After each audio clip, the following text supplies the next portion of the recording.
Welcome to our channel. Today we how to cancel your order from Walmart, detailed guide step by step clearly. To cancel your order from Walmart, first, visit the Walmart website or open the Walmart app on your device. Log into your Walmart account using your email and password. Once you are logged in, navigate to the account section, usually found in the top right corner of the page. Locate and click on the Purchase History option. Find the order you wish to cancel from your list of past purchases. Click on the specific order to view its details. Look for the Cancel button, which should be near the order summary. If you see the option to cancel, click on it. A confirmation prompt may appear asking you to confirm your cancellation. Review the details and click Confirm to finalize the cancellation. If the cancel option is not available, your order may already be processed for shipping.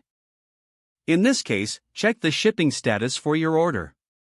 If it has shipped, you will need to initiate a return once you receive the item. For more urgent requests, consider contacting Walmart customer service for assistance.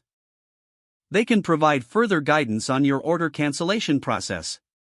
Make sure to note any order numbers or relevant details before reaching out for support.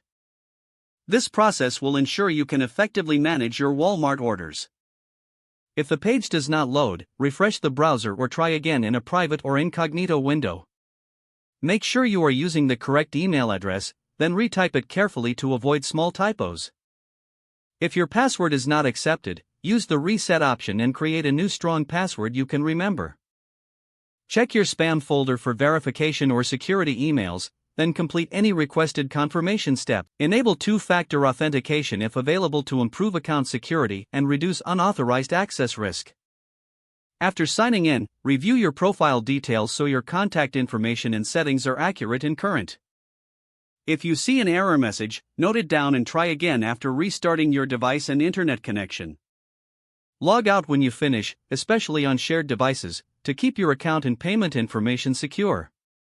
If the page does not load, refresh the browser or try again in a private or incognito window. Make sure you are using the correct email address, then retype it carefully to avoid small typos. If your password is not accepted, use the Reset option and create a new strong password you can remember. Don't forget to like this video and subscribe to our channel for more step-by-step tech guides.